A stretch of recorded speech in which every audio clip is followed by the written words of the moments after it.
చిత్తూరు జిల్లా మామిడి రైతులకు మద్దతుగా వైఎస్ఆర్సీపీ నేతలు ఆందోళనకు దిగారు. జీడీ నెల్లూరు జ్యూస్ ఫ్యాక్టరీ వద్ద ధర్నా చేపట్టారు. చిత్తూరు, జీడీ నెల్లూరు, పూతలపట్టు నుంచి పెద్ద ఎత్తున మామిడి రైతులు పాల్గొన్నారు. శాంతియుతంగా ధర్నా చేస్తున్న వైఎస్ఆర్సీపీ నేతలను పోలీసులు అడ్డుకున్నారు. వైఎస్ఆర్సీపీ నేతలను బలవంతంగా అక్కడి నుంచి తరలించారు.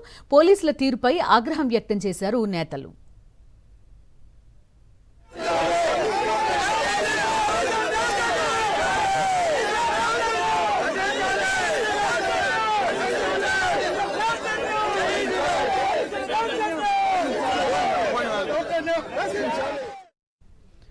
ఏపీలో మామిడి రైతుల పరిస్థితి దయనీయంగా మారింది.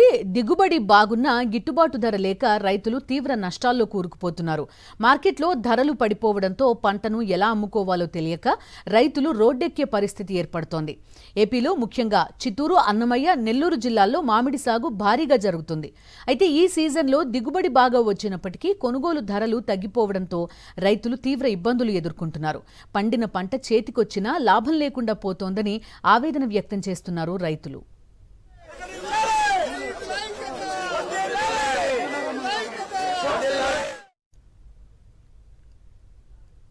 మామిడి రైతులకు మద్దతుగా జీడీ నెల్లూరులో వైఎస్ఆర్సీపీ నేతలు చేపట్టిన ధర్నాను పోలీసులు అడ్డుకున్నారు. శాంతియుతంగా నిరసన తెలుపుతున్న వైఎస్ఆర్సీపీ నేతలను బలవంతంగా అక్కడి నుంచి తరలించారు. పోలీసుల తీరుపై వైఎస్ఆర్సీపీ నేతలు మండిపడుతున్నారు.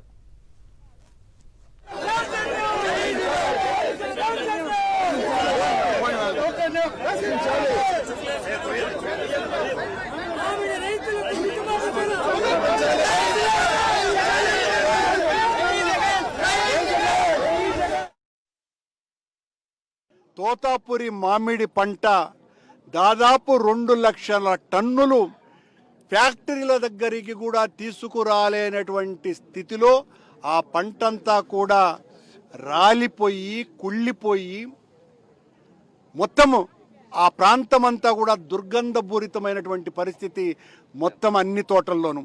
మొత్తం రోడ్లన్నీ కూడా ఇదే రకమైనటువంటి పరిస్థితి. ఇక్కడికి వచ్చిన తర్వాత ఈ ఫ్యాక్టరీల దగ్గరికి వారం రోజులైనా కూడా ఫ్యాక్టరీ యజమానులు లోపలికి పంపటం లేదు. పంపకుండా వీళ్ళ మీద విపరీతమైనటువంటి దౌర్జన్యాలు చేస్తున్నారు. అందుకే మొన్నొక రైతు ఇదే ఫ్యాక్టరీ ముందర ఆత్మహత్య ప్రయత్నం చేసినాడు. నిన్న మొన్న రైతులందరూ కూడా రోడ్ల మీదకి వచ్చి పెద్ద ఎత్తున ఆందోళనలు చేస్తున్నారు. కానీ ప్రభుత్వానికి చీమ కుట్టినట్టు కూడా లేదు.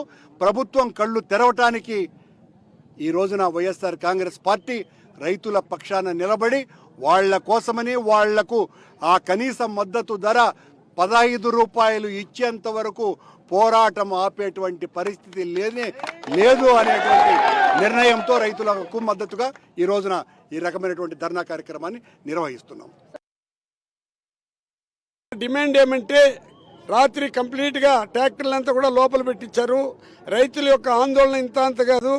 మీకు టోకన్లు కావాలంటే ఇచ్చేస్తాము, మీరు ట్రాక్టర్లు ఎన్నికి తీసుకుంటూ పోయినని ఆదేశాలు కూడా ఇవ్వడం జరిగింది. కర్ణాటకలో ఇచ్చినంత డబ్బు, ఎందుకంటే కాంగ్రెస్ ప్రభుత్వంలో మనకు 17,000 రూపాయలు అక్కడ రైతులకు ఇస్తూ ఉంటే కూటమి ప్రభుత్వంలో ఈ కూటమి ప్రభుత్వం ఎందుకు వచ్చిందే నాకు అర్థం కాల.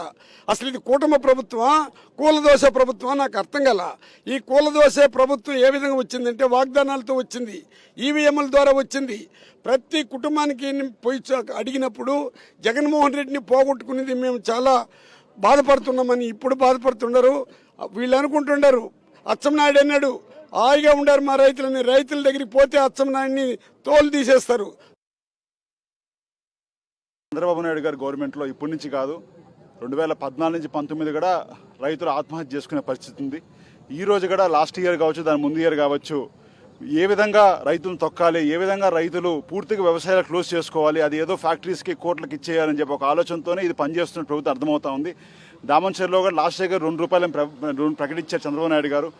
ఆ రోజు ఆ 2 రూపాయలు కూడా వాళ్ళ కార్యకర్తలకి వాళ్ళకున్న ఎమ్మెల్యేల కమిషన్లకే పోయింది తప్ప 1 రూపాయి కూడా రైతులకు పోలేదు. దీని మీద తప్పకుండా డిమాండ్ చేస్తున్నాం. ఇది కానీ చేయకపోతే చంద్రబాబు నాయుడు గారు ఓటమి చిత్తూరు నుంచి బలంగా ప్రారంభమవుతుందని మా నాయకులు, మా జిల్లా అధ్యక్షులు భూమన కరుణాకర్ రెడ్డి గారి ఆధ్వర్యంలో, అదేవిధంగా పెద్దలు నారాయణ స్వామి గారి ఆధ్వర్యంలో మేము బలంగా ఫైట్ చేసి చంద్రబాబు నాయుడు గారి గద్దె దింపేంత వరకు మేము కష్టపడతామని తెలియజేస్తున్నాను. మరిన్ని అప్డేట్స్ కోసం ఛానల్ ను సబ్స్క్రైబ్ చేయండి. నోటిఫికేషన్స్ కోసం బెల్ ఐకాన్ పై క్లిక్ చేయండి.